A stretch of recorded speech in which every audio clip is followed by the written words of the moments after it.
All right, that's it. We're on. So, welcome back, everybody, to the Bitcoin is Dead podcast. I've got a local electrician, Jim, here with us today. He's volunteered to, maybe voluntold to come and talk to us a little bit about himself, his views on the world, the electrical trade, Bitcoin, whatever comes up. So, Jim, if you want to take a few minutes, just tell us about you, and we'll go from there. Hey, how's it going, everybody? My name is Jim. I'm a local electrician here in North Carolina. Basically, normal, everyday blue-collar guy, just like everybody else. Have a family, have to work for a living, have to try to survive in this wonderful, strenuous economy that our world has created for us. Bills don't stop, but we got to keep working. Has it gotten worse, you think, over time? Like you've been? Oh, it's got so much worse. I feel more broke now than I've ever been in my life. I make the money that I wanted to make when I was younger. Now, yeah, and I'm still broke as hell. It's just things have gotten out of hand. It's so expensive to survive and live right now. The grocery store is I hate going to the grocery store. I cry at everything now, but I mean, those are like the most common expenses for people, so you see it and experience it more. Yeah. So it hurts a lot more. I mean. It's just, yeah, I become aware of grocery store prices over time, and the longer I'm aware, the higher they get. Oh, yeah. It seems like it's constant. Like, say, 3 years ago, groceries were pretty expensive, but now groceries are really expensive, and I'm wishing for 3 year ago prices. And don't you dare walk into a Publix or a Harris Teeter or something like that, because I won't even go into them stores. A Food Lion is the only place I'll go now. Yeah, there was a girl on Twitter earlier that was complaining about a $7 apple from Whole Foods. Just a single apple was $7. Mm-hmm. And it's like, Whole Foods, I kind of can see it being $7, but if it was $7 at Food Lion, people would be in the streets. It's probably still $4 at Food Lion or something outrageous, but yeah, it's noticeable. I know the other day I was in there getting lunch, and there's an item, a frozen pizza that we buy pretty frequently from Food Lion, and it was like $4 more there than in Food Lion, and I'm just like, okay, so basically I'm paying because you want to have a nice store. Yeah. Is that really the reality of this? Because they serve beer in the store. Yeah, this is a nice store, so let me just pay $4 more for it because of that. Yeah. I mean, it's insane. What about electrical prices, like as far as you? Yeah, you guys? I mean, for us, our materials have doubled and tripled. Yeah. I mean, well, we're charging double and triple more because of just costs of everything. In my world, I do tell people what the price is. I don't set that price. My boss sets that price. Yeah. But it's just dramatically going up and up and up, and it's getting harder and harder and harder for everybody to survive. I mean, a service change used to be a couple $1,000s to replace a whole service on a house. Mm. Now you're, depending on region, $5,000 to $15,000, depending on where you live and where you are. And I mean, it's just insane, the fluctuation, and the materials are getting easier to find now. For a while there with COVID, it was couldn't find nothing. It's like plywood. Yeah, you couldn't get nothing. I mean, it's getting better that way, but they're not dialing back the costs. They've got us used to paying a certain amount of money, and it's not coming back down. So, how do you think it might come back down? Do you foresee it coming back down? No, because it never does. Look, if you look at history in itself, every time they jack the prices of stuff, yeah, they'll drop it back, a little bit. Yeah, very small percentage. A small amount just to let you 5%, 10%, whatever it is, just to make you feel better. Yeah. But they forgot that they raised it 30 or 40%. Yeah. It seems like throughout history, at least for a large part of history, pretty much people have just chased money. Like, because it's I saw a funny meme the other day. It costs you money the second you step out your front door. What do you mean? So as soon as you walk out your front door and go anywhere that's not inside your home, it immediately costs you money. I mean, no matter where you go, do anything, it's costing you money. And it's just a constant bleed all the time. I mean, obviously, even when you're in your own home, you're spending money, but it's not as abrupt and as quickly. You have to produce money to live. Right. You can't live without it. Even if you want, even if you Right. want to try. There's no way around it. I mean, our society is completely currency driven, and there's nothing you can do about it. I mean, it's. Do you think it's always been that way in the U.S., or do you think it was different at some point in time? I mean, obviously, the costs were much less, I'm sure. You know, I mean, everything costs less, so people didn't have to make as much and blah, blah, blah, blah. I mean, but it's just severely getting worse and worse. Worse and worse and worse, and it's just putting such a bear. I mean, think about, you know, in some of my prior life, I had other careers, and one thing I've always looked at was crime. And whenever price and inflation and all things happen, crime goes with it. Yeah. People are getting desperate. People are trying to survive and pay their bills and feed their families, and they can't do it. I heard a metric earlier today on one of the other podcasts. They were saying that about 20% of people have cut out something that you wouldn't expect in order to make rent or mortgage. Of course. Like they eat one less meal a day or something. You wouldn't expect that in developed countries that you would have to skip a meal in order to pay the rent. Oh, yeah. And these are like these aren't like, you know, these are middle-class families that are kind of reporting on these things because you assume they have to have internet connectivity to answer these, you know, these questions. So they must have some level of income to even be answering questions like this. So it's an ironic dynamic for myself too, because my spouse deals in housing. She's a ex-property manager, now does the paperwork for the governments and all the stuff for all low-income housing. So it's very interesting because I get to see that dynamic and how people are that way. So basically, you're either rich as hell and can take care of yourself no problem, or you're poor as hell and you're just living off the government. Yeah, the destruction of the middle class is right there in front of you. Or it's us all here in the middle trying desperately to survive and do the right thing. Yeah, and we're just freaking, and we're just struggling the entire time, and sometimes feels like you're not getting anywhere. And that's so. When I first got into Bitcoin, that's how I felt. Was that no matter what I do, the answer is always one more dollar. It'll never be enough. It'll never make a difference. The prices will continue to rise, and because I'm a human, I can't work forever, and therefore I can't outpace inflation. Right. And I didn't really understand it in those terms, but there was something wrong in the world, and I could feel it. I just couldn't put my finger on it. And people would say, "Oh, it's the left or oh, it's the right," and I'm like, I can see problems with both. Right? Like the left, arguably, in the past, say 8 to 10 years, has gotten pretty ridiculous. But it's not like the right doesn't have their fair share of problems, you know, historically as well. And even today, I mean, there's all manner of issues that you could pin on left or right. So I didn't really feel it was that. I kind of felt like there was something else. And people would say, "Oh, it's power, it's greed." It's like, yeah, those are all possible, but like, how do we figure it out? Like, how do we know what it might be? Is it something that we haven't really examined yet? And I just kind of felt like that was what was happening. And I got into Bitcoin for the same reasons I think most people get into Bitcoin, was I was trying to make some money. It was 2017. Bitcoin was like $2,000. And I was like, oh, I think I can make money on this, and I'll ride the next wave up, and I'll make $1,000 or whatever it is, and that'll be great. Well, that's not what happened to me. I ended up selling, but that's how I started. And for the next 3 years, I didn't touch crypto. And it wasn't until around like 2020 when I started trying to figure out what crypto was, because I was still broke. And kind of stumbled my way into Bitcoin. It wasn't one single event. It was like playing with multiple different cryptos, including Bitcoin, until just I kept having these like reoccurring like aha moments. And then I started asking new questions, like, where does energy come from? How is our money made? Like, has our money always been this way? What was it like when we were on the gold standard? Like, I just started asking questions because I started realizing that things were different now, but maybe they weren't always that way. And I kind of go back to like all the battles that you think about historically, people like William Wallace from Braveheart and the things that he was trying to fight for, this freedom. There was never like a group that was fighting like to have less freedom.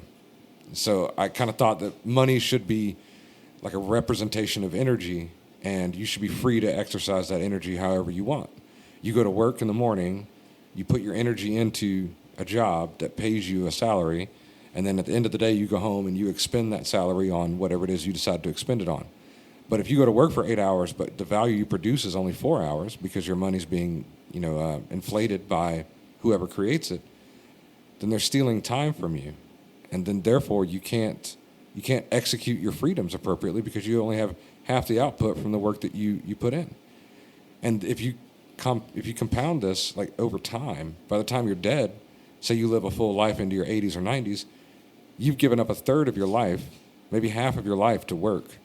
And they've only given you 10% in return as far as like your purchasing power by the time you're dead. And so it's like you give so much of your energy to something that somebody else controls and takes from you. It's like, this doesn't necessarily have to be this way. How come there's never been some other way of doing things? And to kind of summarize that thought, it's something that's crept up on me the past couple of weeks is it's not the quantity of money allocated, it's the quality of money allocated.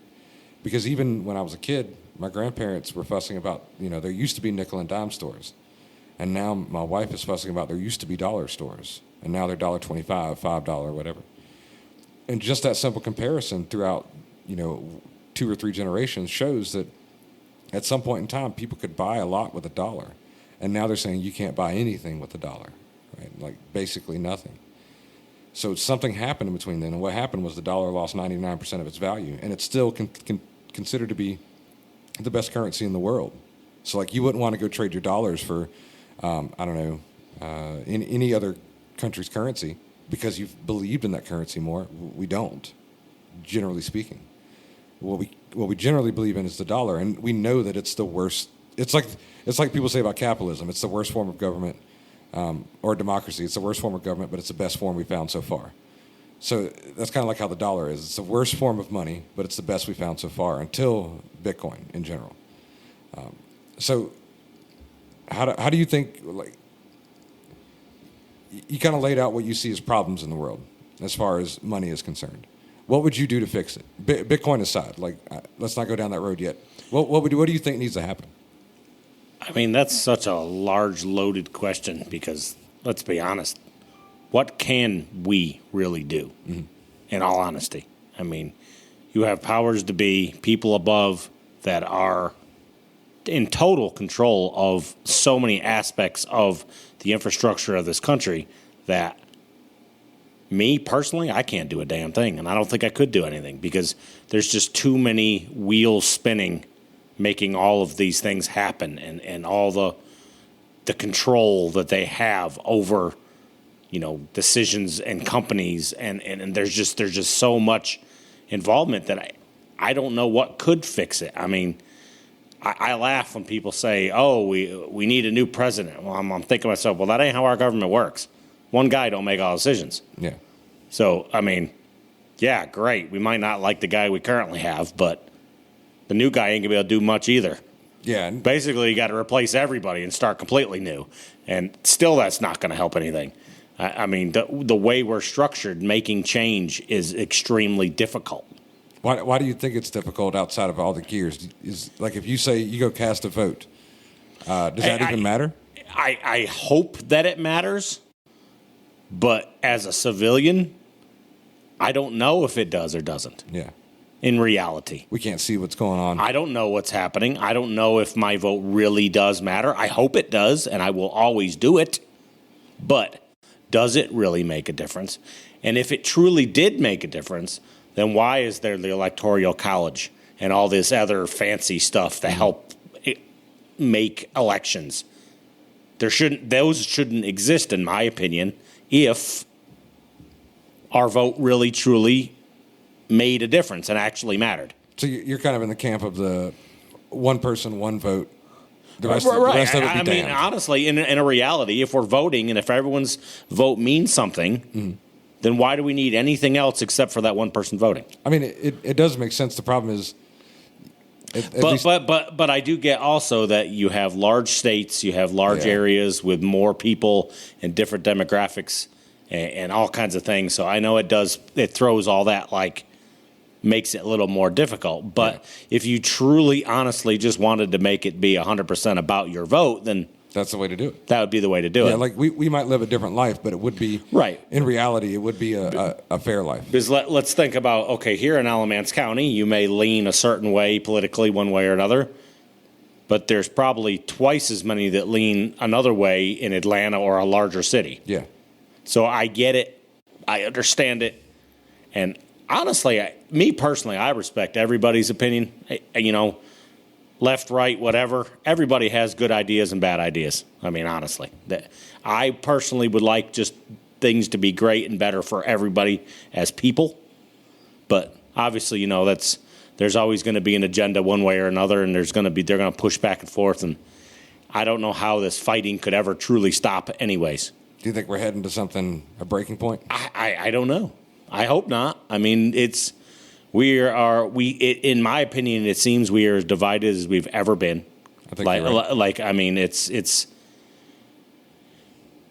when you can't even have an open discussion with somebody about politics or anything like that. That's a serious problem. It is. Because now your communication is shut down because people are scared to even talk about politics or anything because I don't want to offend you. Yeah.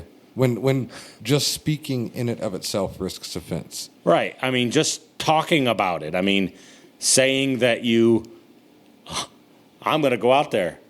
I like Trump or I like Biden. I should not like you because you said one of the other. Yeah. I mean, my personal opinion. I mean, that's your personal being and you as a person. Just because you like a person or don't like a person, that does not change your demeanor, your personality, anything. I mean, that's just insane to me. But we have people in this country that literally will hate people just because of that, and that is division defined, in my opinion. Yeah, I've got some friends that are on both sides of the aisle, and I tend not to treat them differently, but I think to a certain degree they tend to treat me differently. Because I don't really get upset. Like, I will get worked up I will debate and get worked up over things, but I'm not mad at the person. I'm more like excited by the idea. It's like mental combat. You go back and forth. It's like sparring. But I think some of my friends on either side treat me slightly differently because they know that I'm not going to be mad at them. So they tell me things they might not say in other mixed companies. Mm-hmm. I don't get mad at them because this is just a person trying to figure out. They're thinking people, right? They're trying to figure out how to live life in a way that seems fair to them. And until they've, done something to me or to stop me or to stop somebody else, like I don't really care what your opinion is. What I do care about is when you start telling me what my opinion needs to be or has to be. Then that's a different thing because you're not trying to make yourself happy anymore. Well, you're trying to. That's not your opinion anymore. Yeah, you're trying to drive me into some school of thought. Right. And until presented like reasonable evidence, I tend to question most everything, right? Like all the way from the things that happen at the highest national level down to like things that I observe in my everyday life, right? If it doesn't make logical sense, I don't really know how to process it very well, and I just assume that I'm missing something. But if I have all the evidence, or at least enough evidence that will convince me of something, I'm willing to change or, debate and engage in conversation without really being upset. I think that's why I might do okay at podcasting is because I like the idea of debating. I like the idea of the open discussion and learning. So if I can get two people on here of opposing viewpoints that are willing to like logically lay those viewpoints out and have a discussion about it, I'm going to learn, other people are going to learn, and maybe they'll go home with respect or at least being more knowledgeable about their own subjects or the other person's point of view. In my opinion, it's a win-win for everybody. But Bitcoin it's hard for me to think about anything now outside of how Bitcoin interacts with it or works with it or whatever, because I think that at its core, money is rotting us all.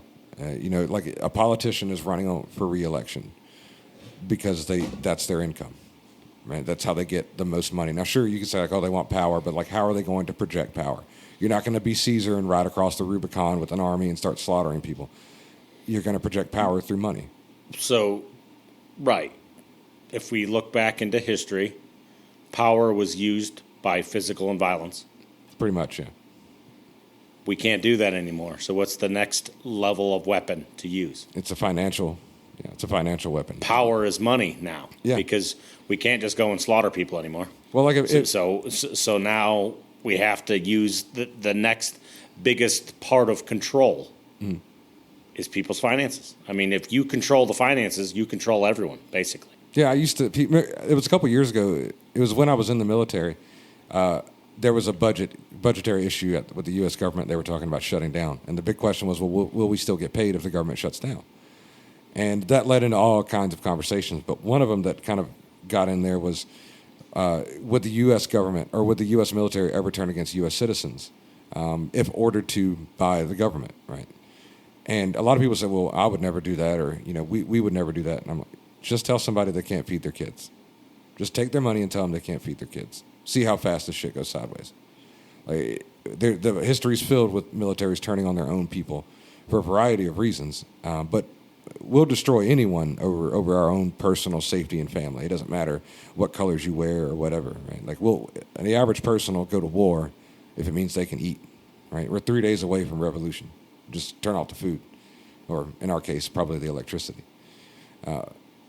But it all like I see money as like the forefront of power today, and everybody's jockeying for money. And even though they might not care how much money they have, money gives them the position, the power, the fame, whatever it is they're actually gunning for. Money is generally the way to get there.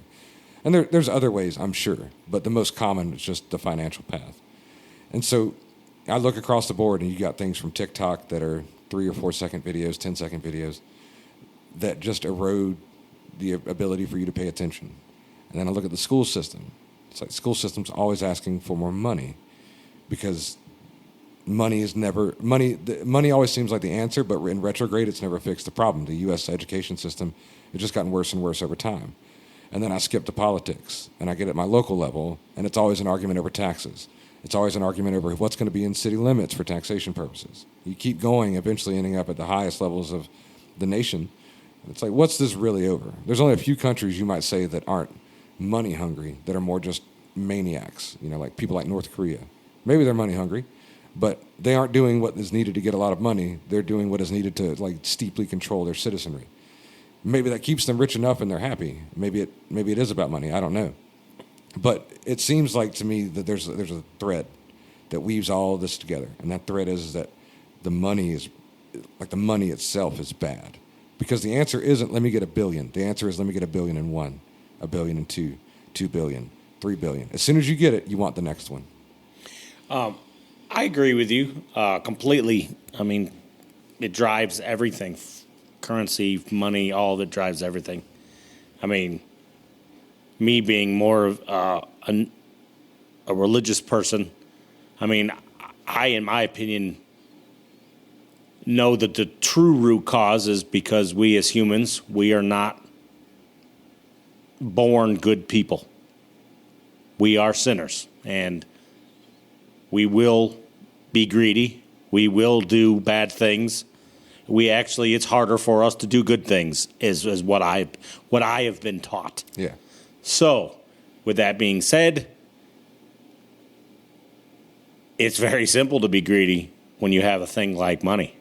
Yeah, because money represents the ownership of something. Correct. Money is just the most liquid good. So you have money. You have to have it. It's a must to survive. Yeah.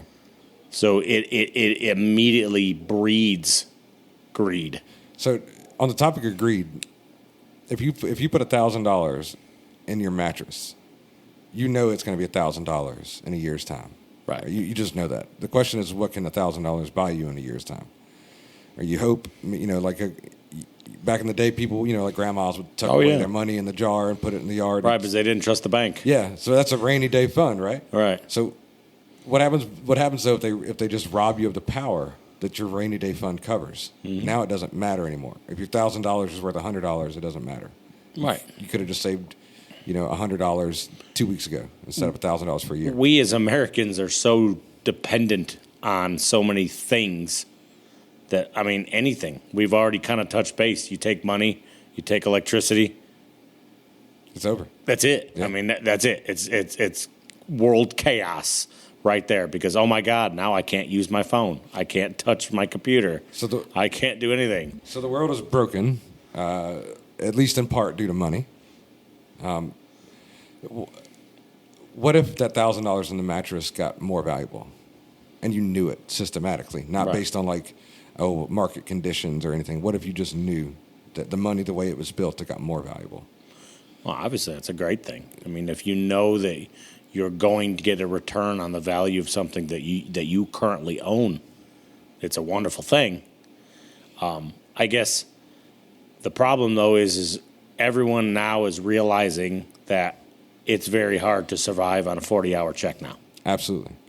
But You have to do more. yes, you got to work 60. Yeah, you can't just work 40 hours and enjoy your life and get to the places and buy the things and do what you want to do. I mean, I'll be honest with you. It's been 5-6 years before I even thought about having enough money to go on a vacation. Yeah. I mean, because I can. Yeah. I mean, I joke with people, but I left Alamance County today. I went on vacation. I mean, but that's the reality of it. Is it's costly for everything. So, I mean, if you could figure out an actual way, that a legitimate way where you could really create income that was guaranteed. Because I mean, just throw this one out there. Everyone's so excited that DraftKings and FanDuel and all this is in North Carolina. Yeah. Well, guess what, y'all? You can lose just as fast as you can win. And you're going to lose. And you're going to. Just a matter of time. I mean, I'm a cheap son of a gun. So, yeah, I gave him my $5 to get a free 200 of bets. Why not? But I'm smart enough that as soon as that money was gone, I'm done. Yeah, sign out. I'm done, and I'm never going back. So, speaking of FanDuel, those fucking commercials, God, they're everywhere. Nonstop. It's just nonstop. I opened my refrigerator the other day, and I was just waiting on a FanDuel commercial to pop out. Oh, yeah. But if the government is known to devalue money through the process of just inflation and money printing, and they are the closest ones to the money printer. Right. And you know, it's funny you say that because it's like, it's just common sense. I mean, you just have to have common sense with some of this stuff. If you keep printing money and there's no more anything to back it, how can you possibly imagine that it's going to stay valuable? It's not. It can't. They just don't have another option. Right. Right. Like, we're paying so much debt right now. Like, we're servicing what so did much debt. What did I see? I thought I saw it on the news the other day. What are we, 70 trillion now? I think it's $70 trillion in debt right now. Yeah, but like I'm talking about just our debt payments, Oh, not our right. total debt. Yeah. We're paying $1 trillion a month or something like that. Oh, or a day it's or something. It's like, this is unsustainable, right? And how do we get new money? We either raise taxes or we print it. If we print it, then we borrow it from the Federal Reserve, and then we take the money that we borrowed from the Federal Reserve and hand it right back to the Federal Reserve, through a series of events that ends up back at the Federal Reserve as a debt payment. So it's like we borrow $1 trillion, we borrow $2 trillion, we pay back a little bit of $1 trillion every month or every day or whatever it is. But in order to pay that next day's bill, we have to borrow another $1 trillion. And so eventually you get to the point where there is no way mathematically to solve this. It is a Ponzi scheme. You're taking from Peter to pay Paul, right? Is all you're doing.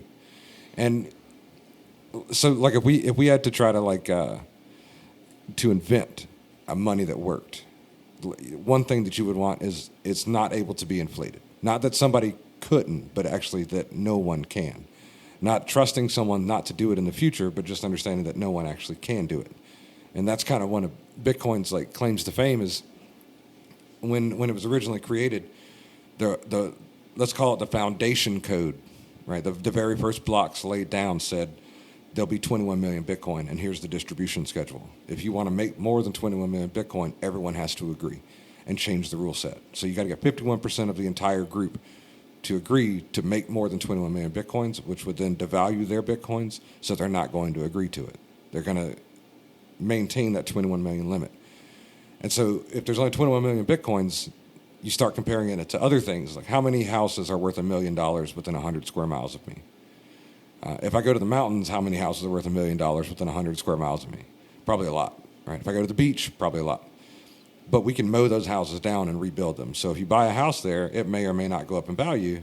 It may or may not be a good investment on the short term. But eventually, somebody's going to tear that house down and build a new one. So we know there's not a limit of 21 million houses. We can just rebuild them or build more than 21 million. We know there's not a limit on dollars. We don't know the limit on gold. We don't know the limit on silver. we can't verify who has what gold and silver. Right? Fort Knox has gold, but how much gold, we don't get to know. The Federal Reserve won't, allow us to talk about things like that.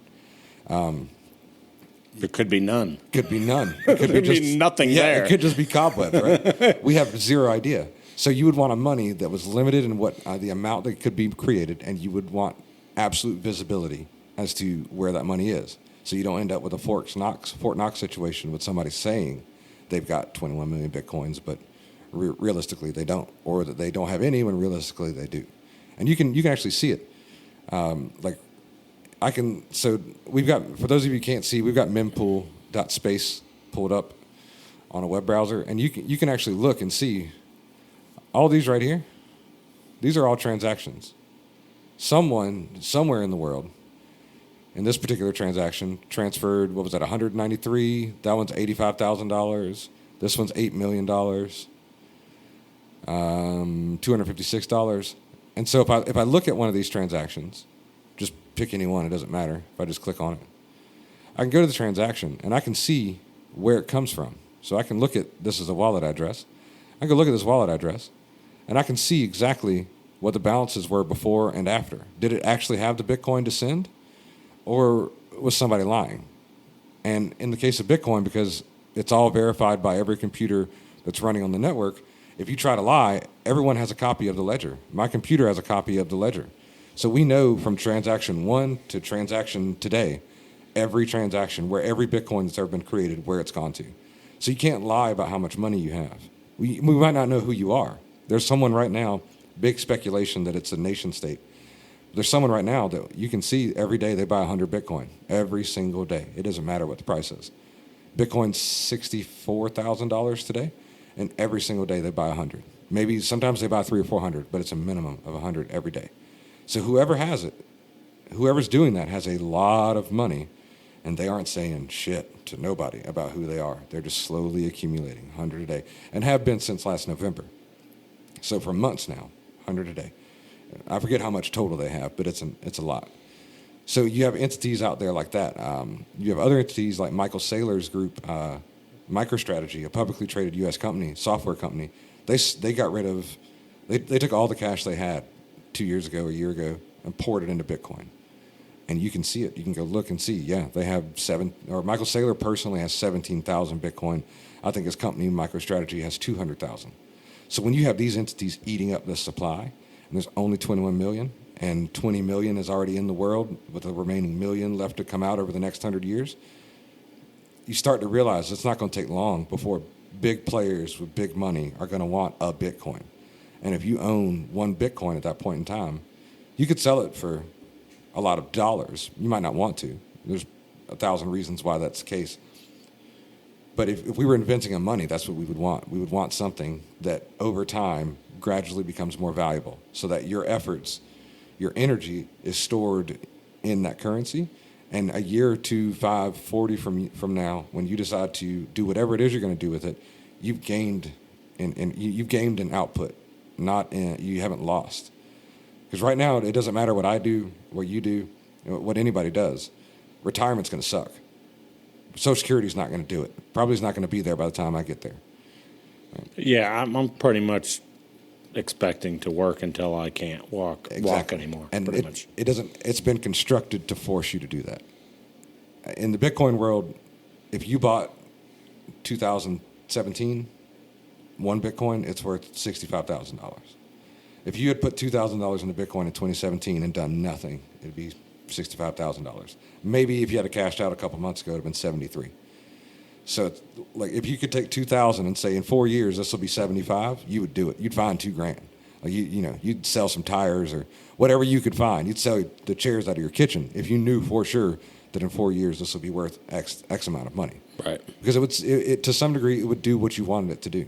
And I think, in my opinion, I'm sure in my mind, I would think that some people might be nervous with the whole Bitcoin thing simply because it's so similar looking to stock, and to Wall Street and all that. Because, I mean, it looks just like it. It's on the same apps, So I can see where people would be nervous and it being portrayed as a unstable environment. It is unstable. It's very volatile because you have big entities who can still buy 100 of them. Right. Right, and that's going to be the same way for everything. Yeah. I mean, well, eventually at some point, it should become spread out enough where the volatility calms down. But like owning one Bitcoin in the future, say in the year 2030 or maybe the year 2040, something like that, owning one Bitcoin would be pretty abnormal because it'll be such a large sum of money, right? If you said how many billionaires are there in the world, there's not that many compared to how many humans there are. It'll be similar in terms of Bitcoin distribution. Like Michael Saylor, he's got 17,000 or so Bitcoin. He's a very rich guy anyway. I don't think he's ever going to sell because what are you selling for?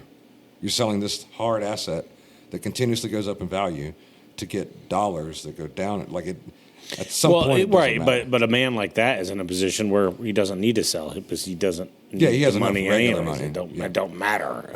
But think about it for us, right? Oh God! If I had one Bitcoin, I'd sell it immediately because I need the money badly to pay my debts.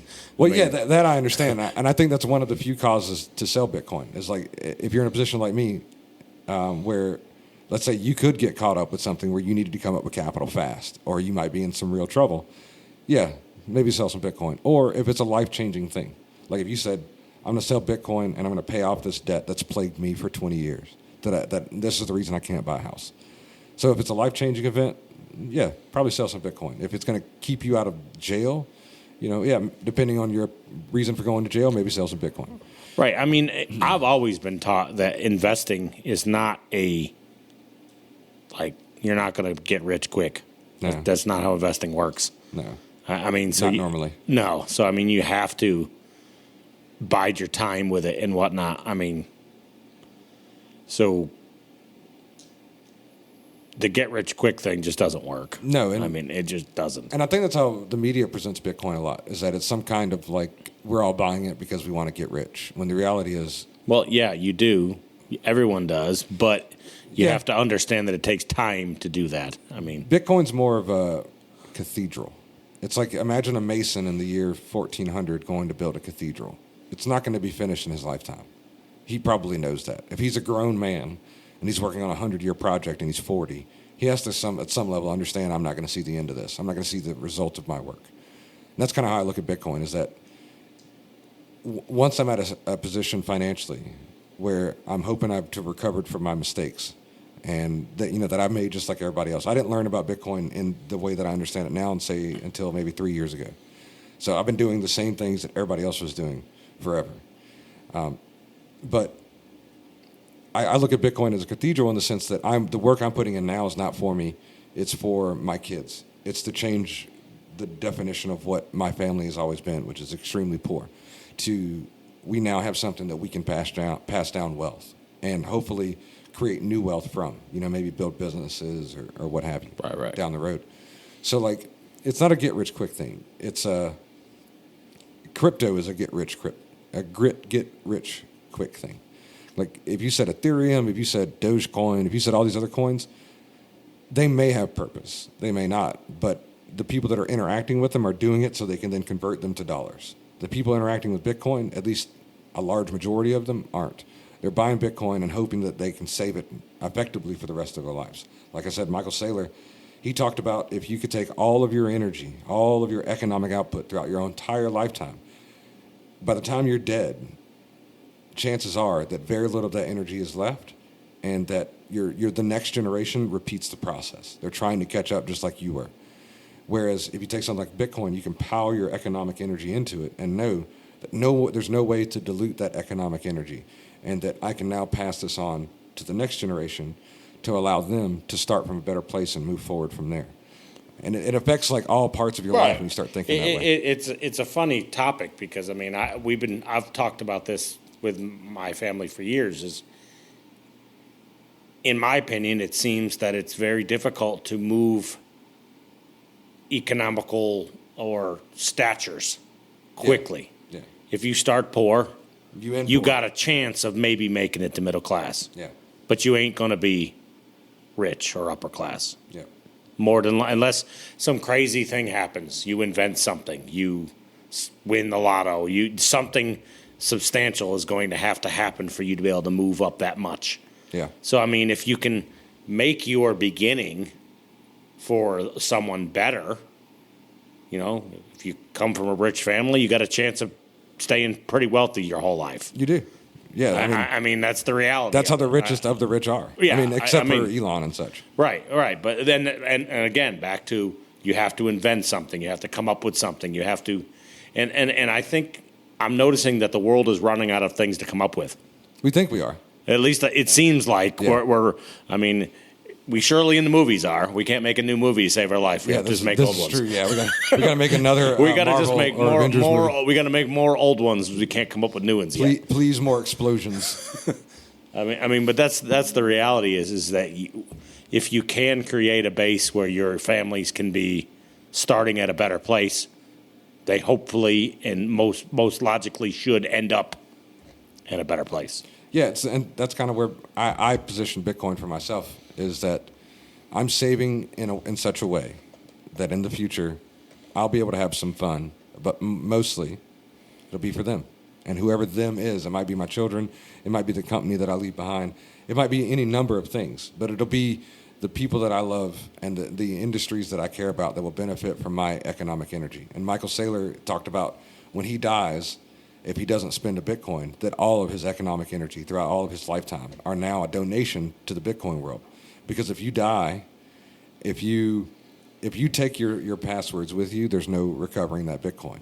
It's locked forever until something is invented that can crack very, very difficult encryption, which is possible, but we would likely adopt a stronger encryption if something came along that could crack it. So if somebody like Michael Saylor takes 17,000 Bitcoins with him to the grave that nobody can ever get, that they're completely off market for all of eternity, then that makes the value of every other Bitcoin just slightly more. Because now there aren't 21 million. There's 21 million minus 17,000. And Satoshi, the entity that invented Bitcoin, there's 1 million Bitcoins in his wallet, and they've never moved. So either Satoshi burned the key, burned the passwords, and said, I won't be able to hold on to this if it ever gets big, because he's very rich right now, if he's still alive. Or he just has willpower beyond what most humans have. Or he's dead. I mean, that's an option. But those 1 million Bitcoins presumably will never move. And so there's not 21 million. There's 20 million. There's 21 million minus Satoshi's million, minus somebody like Saylor's 17,000, and 4 million other coins that we presume are lost, that just never can be recovered. There's a guy, I think he's in the UK. He was mining Bitcoin on a laptop back when you could still do that. And, Bitcoin wasn't worth anything, maybe a few cents each or something like that. Time goes on, he ends up throwing the laptop in the trash. Now he's working with a municipality and raising millions of dollars to excavate an entire dump to find this one laptop, because the Bitcoins that are on it are probably worth hundreds of millions of dollars. But he didn't know it at the time, and so he just threw them away. But those are presumed lost. I mean, all these little tidbits over time, before people knew that Bitcoin was actually going to make some type of headway in the world, just threw away Bitcoins or gave them away. One guy bought 2 pizzas for 10,000 Bitcoins because they were 30 cents each, or whatever they were at the time.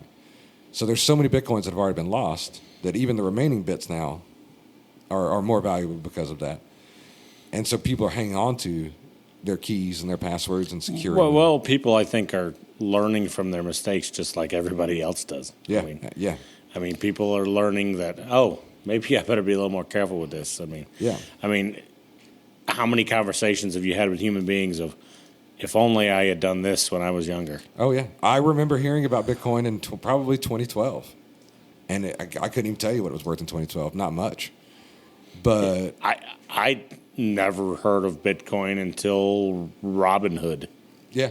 And basically. That brings up a good point. I mean, in all honesty. Let's say you buy Bitcoin on Robinhood. Do you own Bitcoin, or does Robinhood own Bitcoin? Robinhood does. Well, because if they just turned the app off, I would feel my common sense tells me that they would have to own it, because technically, like my personal share of Bitcoin, I don't own one. I own a fraction of one. Yeah. Well, if I own a fraction of one, that means someone actually has to own the full one. in my opinion. I would think that would be the most common thing. Think of it like gold. If somebody says, if let's say I have a store of gold, and I say I'm gonna sell you a quarter ounce of gold, and you give me money, and I give you a certificate that says you own a quarter ounce of gold, I could just not have any gold. You just have a certificate that says I do. That's kind of how Robinhood works, and most of the other places work. Is they sell you Bitcoin, and until you go to cash out.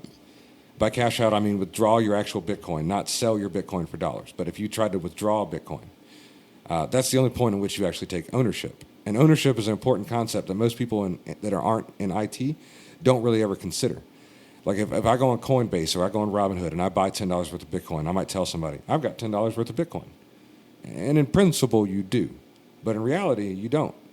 Ownership of Bitcoin means a different thing. And I'm actually going to hopefully today be able to give you some. And I'll show you what ownership looks like. So when you leave, you'll know for sure, like I own this amount of Bitcoin. Like nobody can take it from me. It's mine. And as long as I keep it with me in certain ways, I can keep it safe from anybody. Here's the idea. If I give you, have you ever heard on the news, or maybe just in your dealings, something called ransomware? I've heard the term. I don't know exactly what it means, but I've heard the term. Yeah. So you have a computer at home, I assume, right? Your computer might have like valuable documents or pictures or what have you on it, right? Just has stuff on it that you care about. Yeah. What if I came in there and just made everything inaccessible to you?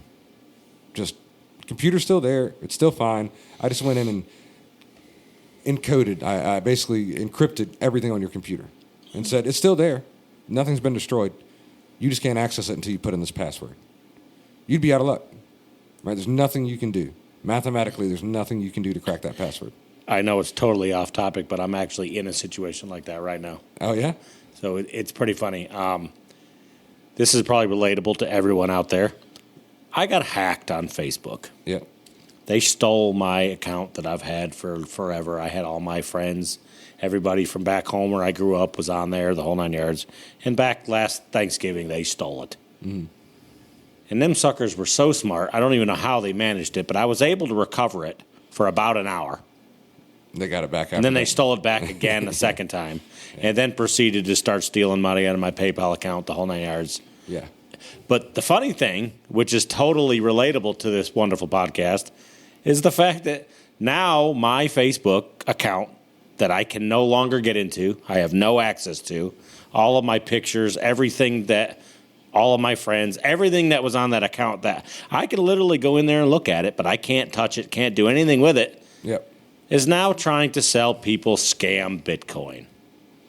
Oh, that account is trying to sell like some bullshit ass Bitcoin? That account is they're trying to sell Bitcoin and scam all of my friends into buying Bitcoin and posting pictures about all these happy families buying houses and all this crazy crap on my account. And I have people messaging me like, what's going on with you, Jim? I go, just delete it and block it. You know what sucks though is like you're going to go back and tell your friends like you guys should learn about Bitcoin, and they're going to be like, damn it, Jim, you've been hacking. Oh yeah. But no, that's the reality. But I'm literally locked out. I have no control. I've called. I've tried to call. I've emailed. I've done everything with Facebook. They will not make the account go away. So luckily enough, I mean, my close friends and people I talk to already personally messaged me, and I've told them, oh no, just block it, delete it, do whatever you want to do. But I mean, there's still all those other people that that we consider Facebook friends that you might talk to once every. Yeah, some dude you walk by at a gas station. Yeah, exactly. 3 years ago. You might talk to him once in your life. Yeah. That's going, ooh, maybe I should look into this. I actually had my old boss called me and said that they were messaging him like hourly, trying to convince him to buy and give information for buying Bitcoin and all. But also with that being said, you have these scammers out there also making Bitcoin look extremely dangerous and scary. Yeah. They're everywhere because it's unfortunate, but there's a certain group of people in the world who just don't grasp a certain level of technology, and it's very easy to pull the wool over their eyes. You don't have to. It doesn't take much. I have a friend who I've talked with about Bitcoin, who loves Bitcoin, who buys Bitcoin. They won't open. You ask them to open a web page, they ain't doing it. They don't need opening an internet browser, like that's pretty advanced for them. But they will go through me in order to make sure that they're doing the right things to buy their Bitcoin. They called me the other day and said, Elon Musk is on YouTube giving away Bitcoin. All you got to do is scan this code with your phone. And I'm like, don't scan anything. Because they just don't have that level of understanding about technology to recognize what's happening. They see somebody that they trust talking about something they trust or something they might want to trust. They give it a shot. They get scammed. Bitcoin gets a bad rap out of it. I was at a coffee shop here in town, and an old man told me that the government was going to shut Bitcoin down because they arrested Sam Bankman-Fried, who was a scammy guy who ran an exchange. And that's the level of understanding. It's like you think the government can arrest a guy and just shut Bitcoin down, when in reality, there's no head of Bitcoin. There's no entity to attack.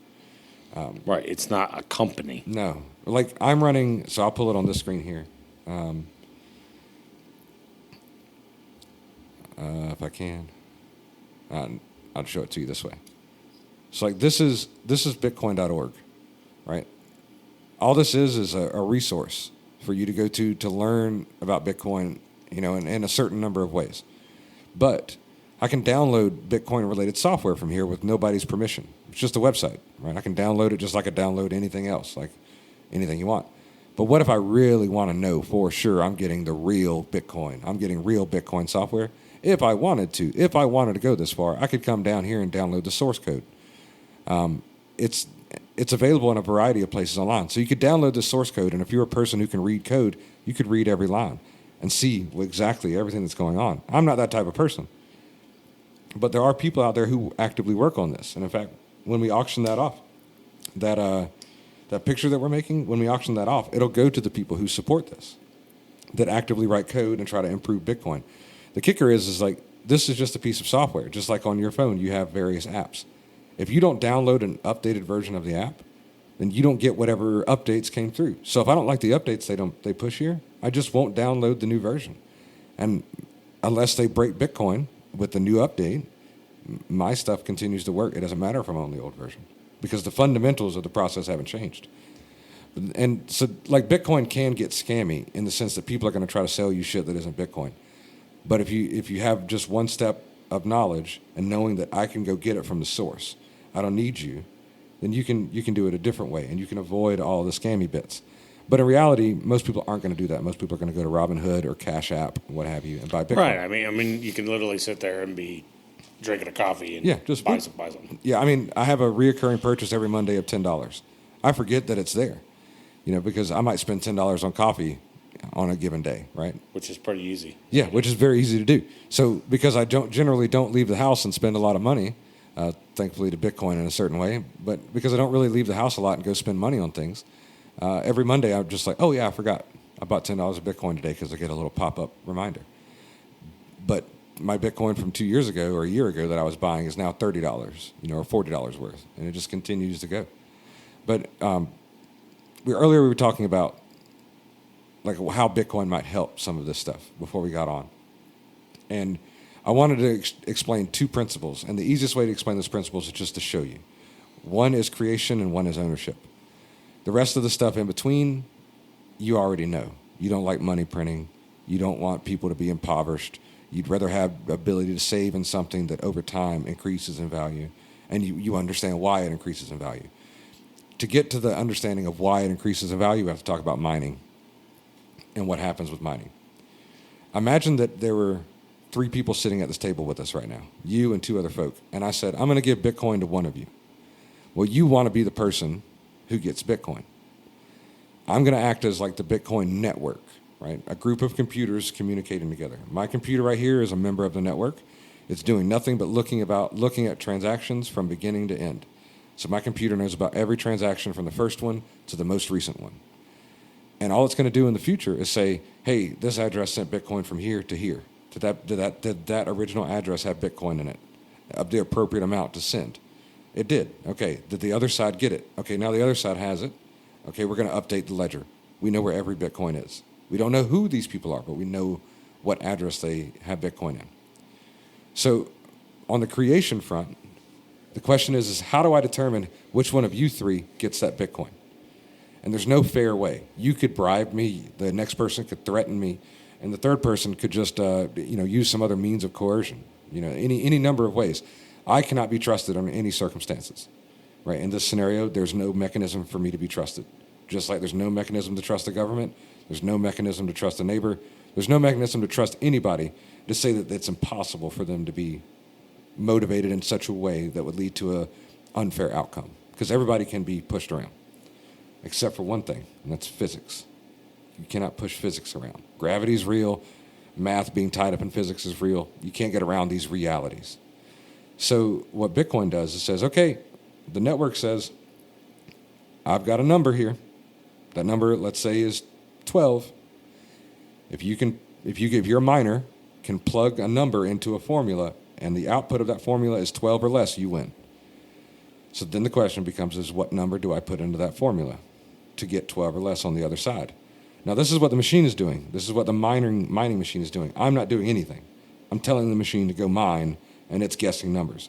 That machine over there guesses 104 trillion times a second.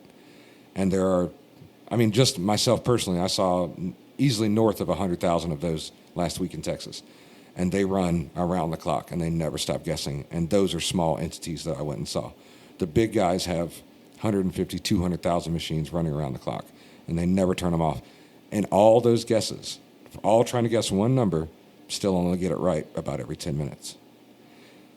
So it doesn't matter how much horsepower you throw at it. It's just math. Statistically, how often will you get it right? And you can demonstrate it with dice, right? This is something I did at the Austrian Economics Group. So let's say that you've got 5 dice here, 5 six-sided dice. How many times will it take you to roll those dice before the sum of the dice rolled is 12 or less? It'd probably take a lot. It'd take a little bit, right? What if I said 7 or less? There's 5 dice. 7 or less would be even harder. Right. If I said 20 or less, not as hard. This represents Bitcoin's difficulty adjustment. Every 2 weeks, Bitcoin says, okay, you guys are guessing these answers pretty quick, and you can see right here. Right now, we're guessing at 9.9 minutes. Every rough 9.9 minutes, somebody gets it right. Well, Bitcoin, as a rule set, wants it to be every 10 minutes. So all the miners around the world are racing to find the next number within 10 minutes. If it gets under 10 minutes, and that maintains for 2 weeks, Bitcoin's protocol will change the number to make it smaller, so it's harder for you to guess. Just like if I make this number smaller, if I say, hey, roll a 6, you got to roll 5 ones and a 2. Unlikely. But if I said, hey, roll less than 100, then you just roll it once or twice and you get less than 100, right? So Bitcoin's difficulty adjusts. So it doesn't matter how many times you can guess. If you get too fast, it'll increase the difficulty. If you get too slow and say it goes up to 10.5 minutes on average, Bitcoin will do the opposite, and it'll make the number bigger. So now you have more options. It's easier for you to guess the smaller number. And so it always stays at this equilibrium. It's trying to maintain roughly a 10-minute guess. So that way, within 10 minutes of us sitting here, and we roll our dice, so all of you are rolled dice, for instance, and you've got 10 minutes to find out who's going to get the Bitcoin that I'm going to give away by who guesses the number first. And that's the only way Bitcoin gets created. Whenever somebody wins that number, they get 6.25 Bitcoin. Until 2 days ago, the supply got cut in half, and now it's 3 1/8. So my mining operation that I have lost half its profitability on Friday night when the pre-programmed from the start halving event occurred. And it happens every 210,000 blocks. So every time 210,000 of those answers get guessed over time, it takes about 4 years, the reward for that last guess gets cut in half, and it stays that way for 4 years. So right now it's 3 1/8, and in 4 years it's going to go to 1 1/16, and then 4 years after that, and then 4 years after that. So if supply is continuously cut in half, and the only way to make new ones is to use electricity to guess a bunch of numbers, you end up in a situation where there's only one place where the value of this item can go up, assuming people still want it, and that is it just goes up. Supply is cut in half, supply is cut in half, supply is cut in half. Meanwhile, the dollar's printed. If we agree that printing dollars makes the dollar less valuable, then not printing as many Bitcoins, in theory, should make it more valuable. So you know when you put that Bitcoin in your mattress for a year, that in a year's time it should be more valuable. But if you wait 4 or 5 years, the supply is cut in half, so it has to be more valuable based on basic supply and demand. Well, it's rarer. That's all it is. It just becomes rarer. It becomes rarer. We just passed gold. So there's this idea called stock to flow. That means that let's imagine a swimming pool, and say that the swimming pool is full, but it evaporates. So you put in, a water hose, and so you got to put in 100 gallons a day to keep the pool good, for instance, right? That's stock to flow. The flow is how much is coming in, and the stock is how much exists. Bitcoin's stock to flow ratio just dropped below gold, something almost nothing else really does. No other monetary asset does. Meaning that the incoming Bitcoin supply is now lower than the incoming gold supply compared to the amount of gold that exists and the amount of Bitcoin that exists. So we just crossed a new barrier there, and it's going to happen again in 4 years. Like once you grasp the concept that it's possible that Bitcoin's price could just continue to rise forever, you'll start selling like everything you own, right? Just the idea that I bought these microphones is somewhat painful to me because I have no idea if this will ever generate money or anything related to Bitcoin. But I know if I'd just bought Bitcoin that it'll go up in value. I could have bought Bitcoin with it, so it's kind of bittersweet in some ways in that regard. I'll pause there. That was a lot. What do you think? I mean, it makes sense. It's definitely something that you want to have happen. You want to be able to know that what you're doing is actually making a positive outcome. Yeah. For sure. Think about it this way. Let's say that at your house you live behind a creek or maybe a small stream or something. In principle, you could rig up a generator, like a hydroelectric generator, and plug it into, some type of, you'd construct it in such a way in which you could plug in a miner.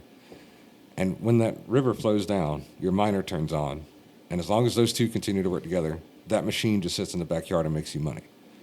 If your energy is free, then Bitcoin, it's always profitable on Bitcoin. The question is how cheap of energy can you produce? And if everybody starts to think that way, what does everybody then want to do? It's create energy. And what does abundant energy, what has it always meant historically?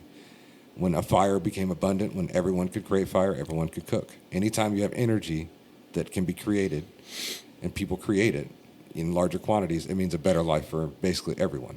So if you look at big power companies, when they produce energy based on demand. So they get, during peaks, they have to pump out more. During valleys, they have to pump out less. But that inefficiency, that wave, is what causes power prices, at least in part, to do what they do. Where Bitcoin, you can turn on the Bitcoin miners during the valleys when there's not a lot of demand. You can turn on the miners, and the miners will just crank up the demand. So instead of this wave that you have of demand and no demand, you have a constant demand. And if, say, that you need to heat homes, or if there's a load, like a new load applied to the grid, the Bitcoin miners can turn off. And they do it all the time. I watch them in Texas. During certain hours of the day, the whole site shuts down, just automatically. Within 2 minutes, the entire site shuts down. And then at 9 o'clock, when power prices are cheap again, they turn back on. So the grid just continuously pumps out a stream of power, makes it cheaper and more efficient for everyone. It gives them the money they need to build new infrastructure, because now they can go and build this infrastructure to supply more power to more miners. And those miners do the same thing. When you need to turn off, they just turn off. And then you turn on, they turn back on. It's crazy. It's an insane idea to think about. But once this starts to get into you, it's a bunch of oohs and ahs and oh yes. You know what I mean? It just grabs a hold of you. But the other side of this is ownership. And this is where you come into play with Robinhood. Robinhood owns whatever Bitcoin that you have. If they went out of business, your Bitcoin may or may not ever be recovered by you, and they may not have it in the first place. They have enough money where they could just say, oh, we sold you some Bitcoin, and you said, oh, yeah, thank you. I want to cash out now and get some money out of it. And they say, oh, okay, here's your money that you made. You never actually see the Bitcoin. Right. Do you have a phone with you? Yeah. I use this app called Blue Wallet. You could use a number of them, but if you want, download Blue Wallet real quick, and I'll give you some Bitcoin. You can see the ownership process. Because once you understand ownership and creation, the rest of it, I think, at least starts to work itself out. If the only way to create it's electricity and the only way to own it is to own it, then the rest of it becomes kind of clearer. It'll look like something like this, like that guy, that one in the middle. Is that an Android? Yeah. I think Blue Wallet's on Android. Blue Wallet, Bitcoin Wallet. Yeah, as long as it kind of looks like that, that should be it. Yeah, that second one down, right. And there's other wallets that may be better for a variety of reasons. I just got used to this one a while back. Ironically, going back to the hacking, I've been informed by some IT people that my father knows, security type people, that I actually have to switch to an iPhone because they say the iPhone is more secure. It probably is. So, in sense, I may have to get rid of this wonderful Android that I love so much. Oh, I loved Android too, but I'm telling you, once you get in the Apple ecosystem and you start realizing how well it works together, yeah, you're kind of locked in, but you're kind of locked into like a place that works. It's like the screen share thing that I'm doing, that's just because of Apple. I'm just remoting to another Apple over there. And I would need some type of cable or remote desktop software, but it just natively works. Apple just does it on its own. Right. It works out pretty well. Yeah, I hear it's good. I don't know. I've been having Android for so long that it's like the thought of switching just is like makes me cringe. And then when you use Apple for the first time, it feels icky, like you're cheating on your wife. Like, yeah. All right. I officially now have that on my phone. All right. So, what we're going to do for everybody who's listening is Jim downloaded the Blue Wallet app, and we're going to walk Jim through getting some Bitcoin and how to set up a wallet. So you should see that button on there that says Add a Wallet. Mm-hmm. Just click that. I don't remember exactly what it says, but Add now. Yep. Now, does it ask you to do anything? It just has name my first wallet, and then it says type. Name it whatever you want. The rest of the stuff you can pretty much leave it default. So just name it whatever makes sense to you. And then at some point, it should ask you to write down some words. Your wallet has been created. Take a moment to write down these. Was it 12, 14? Yeah, it's like 12 words here. Yep. So I don't want you to spend time writing down words, but in this instance, you'll be happy you did. So write down those 12 words. Don't let me see them. Don't let anybody ever see them. This is the encryption piece. What this means is that unless somebody can guess these 12 words in this order, they can't get into your wallet. Oh, so you have to write down all of them. All of them. Oh. But think about what this means. This means that you can go anywhere in the world. You can walk across borders with $100,000, $100 million, $100 billion in Bitcoin, and they're all protected from by those 12 words. So that means that if you want to walk across a border with 12 words in your brain, you can escape any problem with your wealth, and nobody can stop you from doing it. It's self-sovereignty, it's self-responsibility at its truest core. If you lose those 12 words, there's no helpline. Nobody's going to be able to help you get them back. They're gone forever. This is basically the same thing as owning a gun. You can do with it whatever you want, but you're going to ultimately be responsible for the actions taken. That sounded too much like common sense. Oh, it breaks down that way. It really does. Satoshi was probably a pretty complex guy, at least in his thought process, but the result of how to use Bitcoin, once you understand it, it's very simple.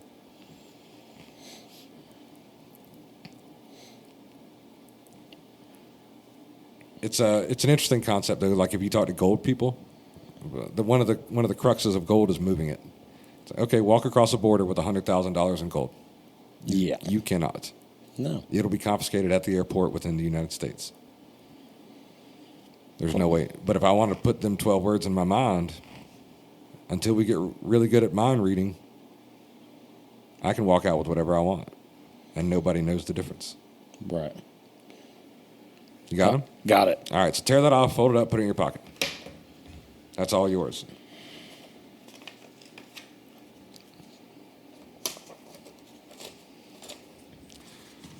No, but there is no circumstance in the Bitcoin world in which anyone should ever see those words. Anybody. Like fucking tech support, me, nobody. If you show them those words, you're compromised. You need a new set of words. You need a new wallet. Move your funds over. Don't listen to anybody. If they tell you they can recover your funds, if you just give them their words, they might be right, but they're recovering for themselves. There's nobody's going to ask you. No honest person's going to ask you.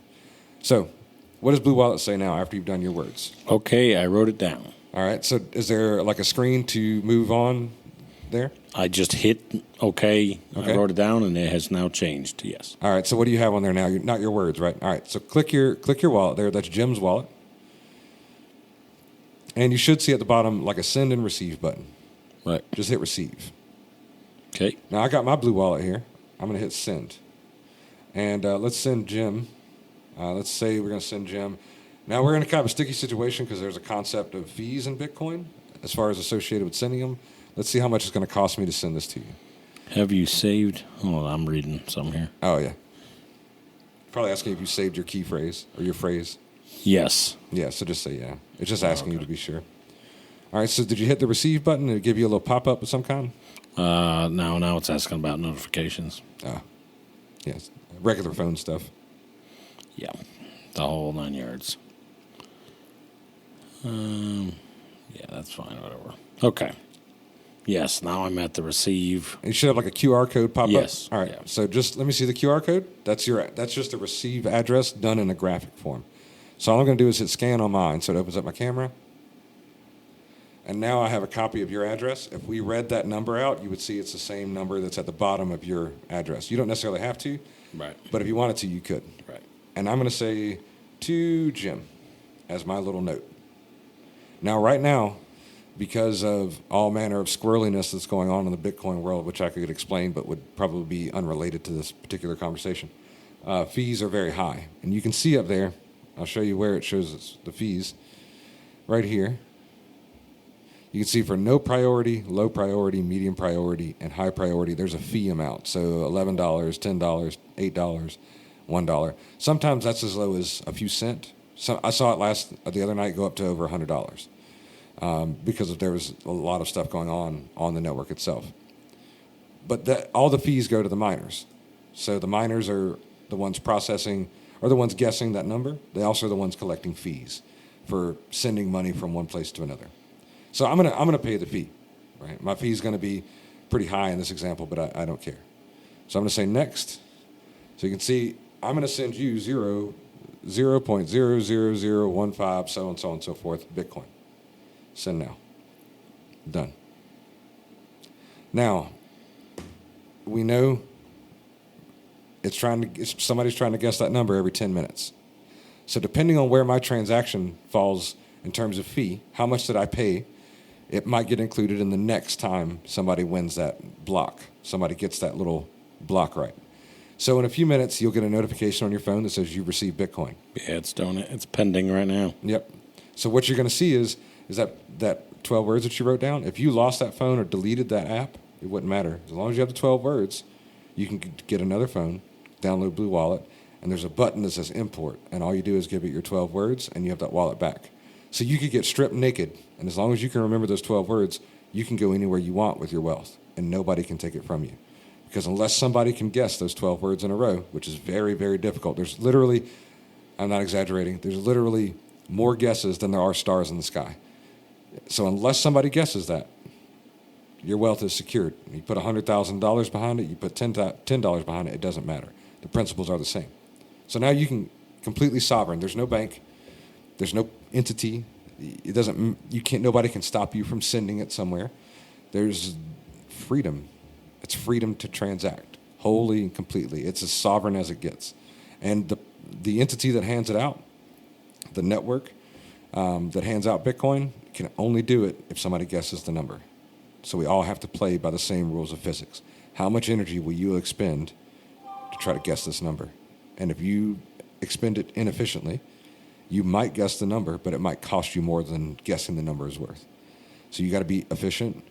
You got to be resourceful. You have to be willing to participate in a fair game. You can't rig the system. We all know, all the computers and all the miners all know the rules. If you try to violate the rules, we'll just ignore you. You can't play. So this is how Bitcoin becomes a better option, because now I can go to the store and I can pay the person behind the counter with the money that goes up in value that nobody can stop me from buying. Because in the future, it's very likely they're going to say, oh, Jim, we heard what you said on that Bitcoin is Dead podcast back 3 years ago. Turns out you can't use your debit card further than 40 miles from your home because the government said so. But if you have Bitcoin, you can do what the fuck you want. It's the trump card. It's the first time all of humanity has had the ability to come together and say fuck you to the powers that be. You can kill us, you can enslave us, but unless you kill us all, unless you enslave us all, unless you turn off everything, kill yourself right along with us, Bitcoin survives. Because all you need is one computer, one miner, somewhere in the world. So America can go down, China can go down, anybody can go down. Doesn't matter. Bitcoin will survive, your money will be stored appropriately, and your wealth will maintain. It might go up and down in dollar terms, but the number of Bitcoins that you have right there will never change. And you can just keep adding to it. You can just keep hitting receive and getting people to send you Bitcoin. You can pay your plumber in Bitcoin. One of the guys down the street paid his electrician in Bitcoin just because that's what the guy wanted. He didn't want dollars. So once everybody starts doing that, and it's already beginning to occur, nation states are starting to adopt it as legal currency. You can pay your taxes in Bitcoin. Once that occurs, if you have $1 million in Bitcoin today, you're going to be extremely rich in the future. If you just have one Bitcoin today, you're going to be extremely rich in the future. But every little dollar you can put in there, $5, $10 over time, just go up. It's the craziest shit. And nobody can stop you. And once these hooks get in you and your brain at night, when you're sitting there watching television or doing what you do at night, your brain will start working. And next thing you know, you'll start asking really different questions. And then you'll start looking around like, I don't really like this boat. Maybe I should sell this and you just buy some Bitcoin with it. And it just continues and continues. And then you realize there's 100,000 people like me doing the same thing. People that, live very poor lives, like financially poor, because they choose to, because they want that excess money to buy Bitcoin. It's a crazy scenario. It's absolutely insane when I start thinking about it out loud. Half the time I don't think I even make sense. Like this, I got to be wrong about something, but I'm not. Not in principle, at least. So that's Bitcoin. What do you think?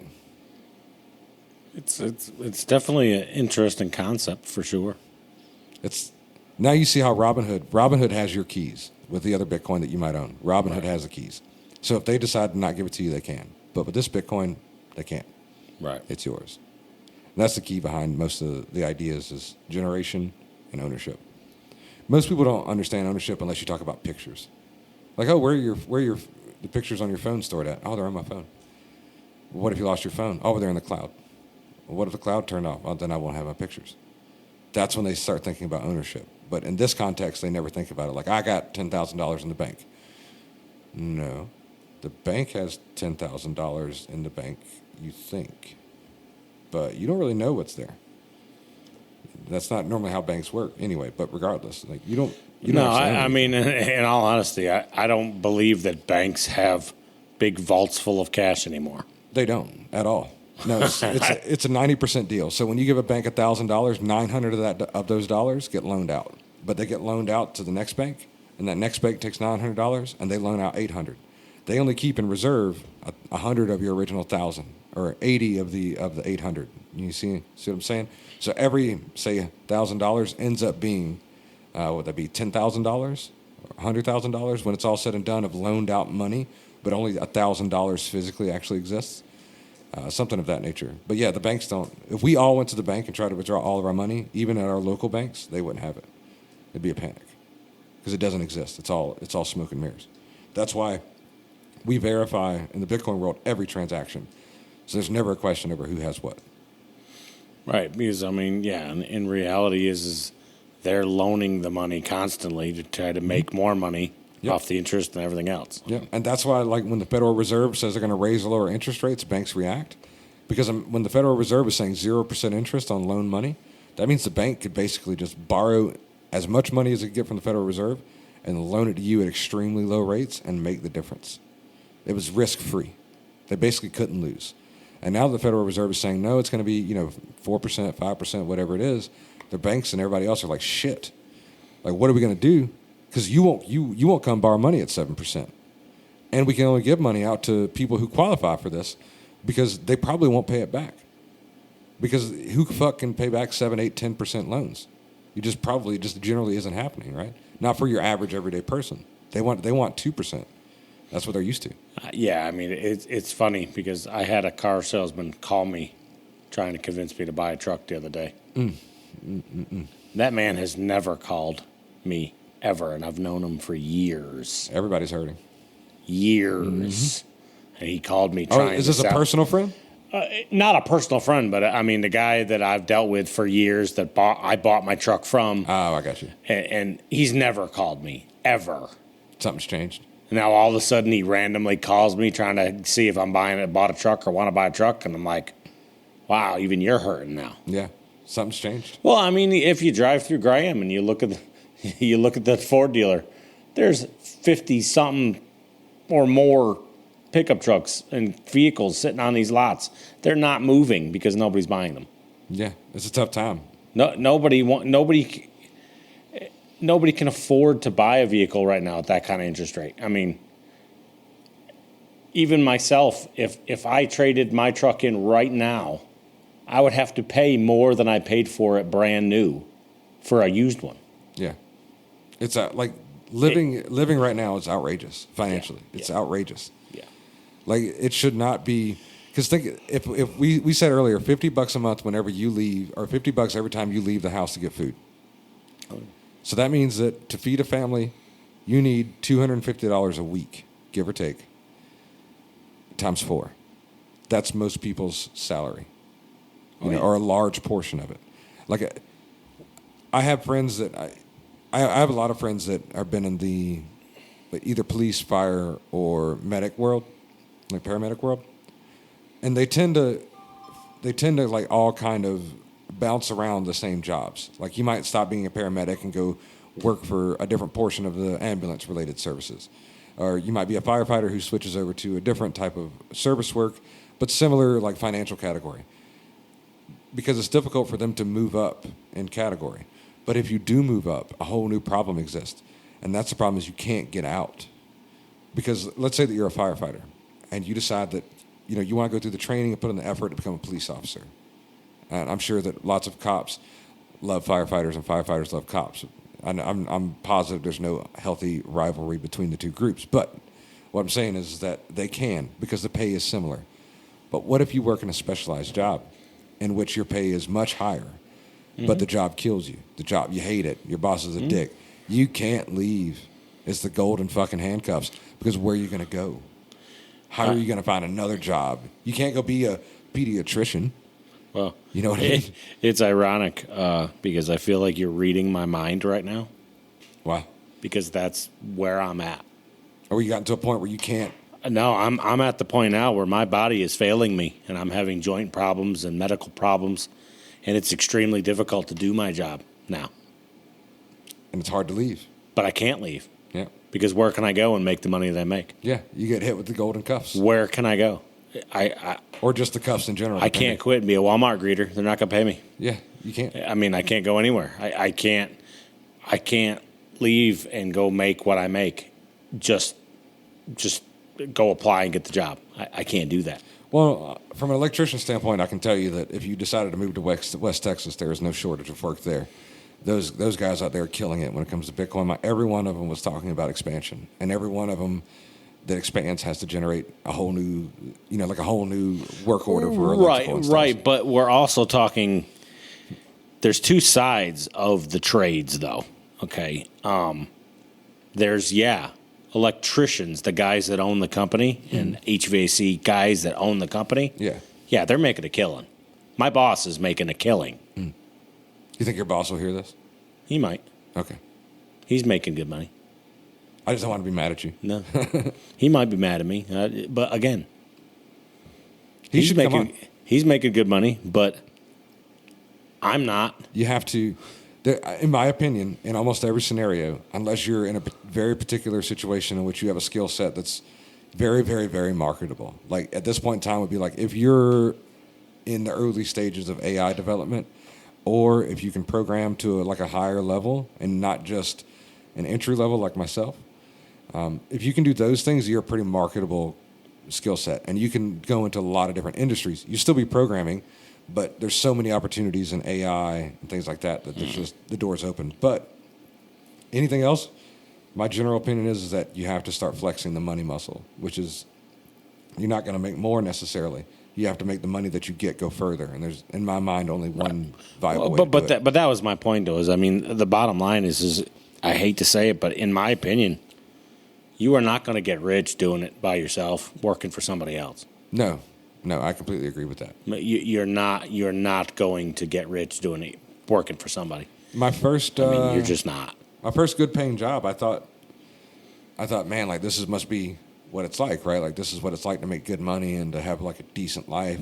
This is what many people have kind of hoped for me and what I've hoped for myself for many years.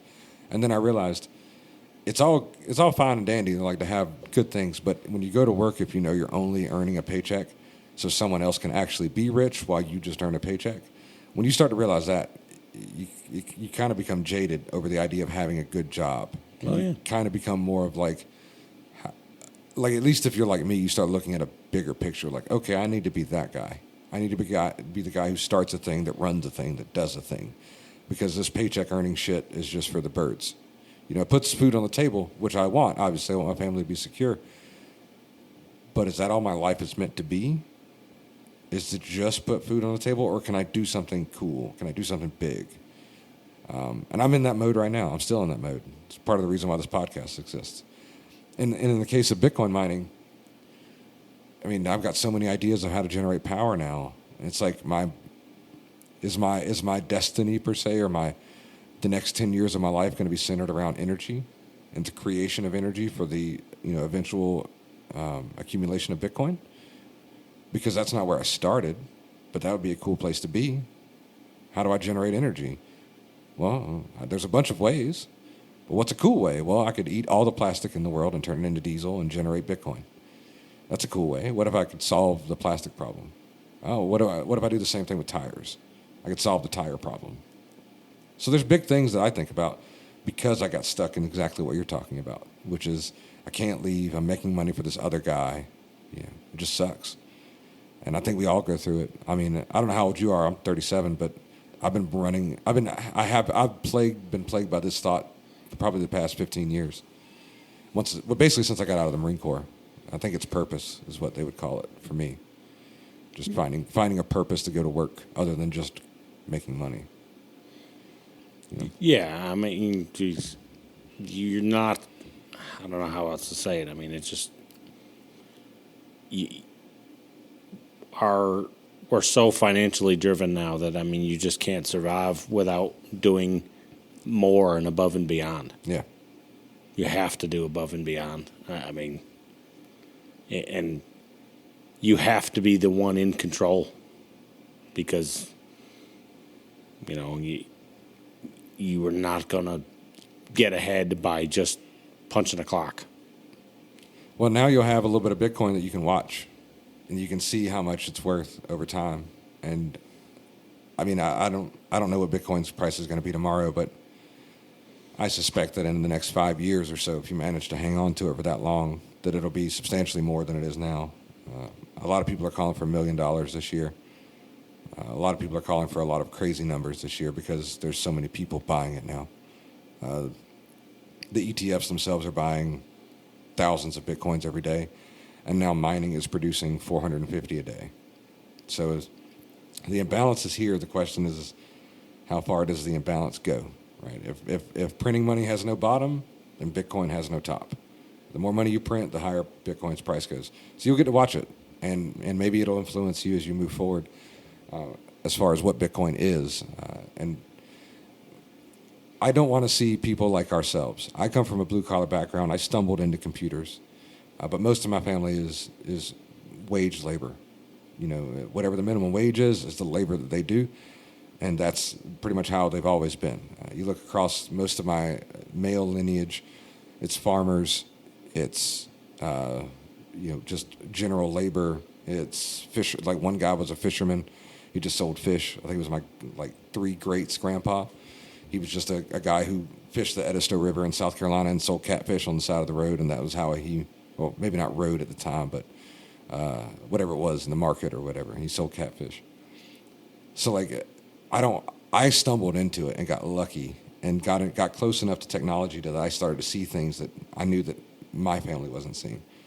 So I hope that throughout this conversation, the one thing that you do take with you is that there's a different world out there, and what you're being presented isn't true. But there's people like me that I'm ready to help.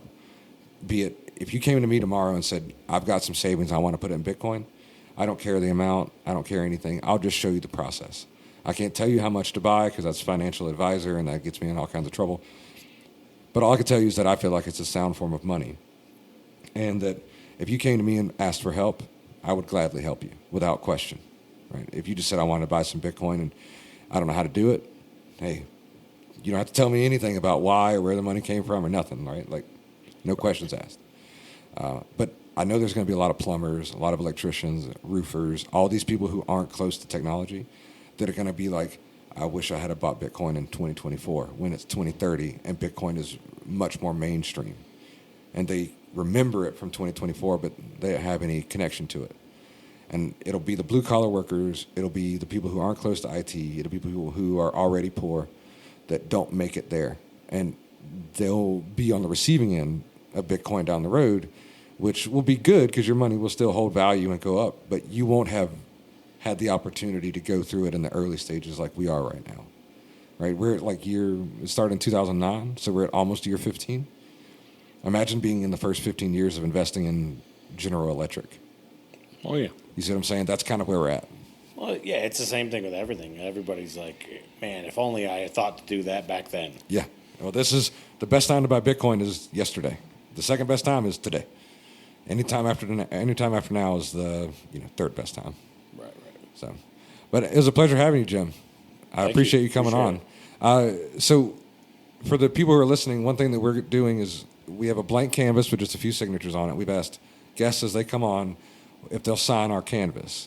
And this is to put you into the history of Bitcoin, because no matter what happens at the end of my first 21 episodes of what we're deeming like season 1, this will either hang on my wall for the rest of my life or it'll hang on whoever buys it at auction for the rest of their life.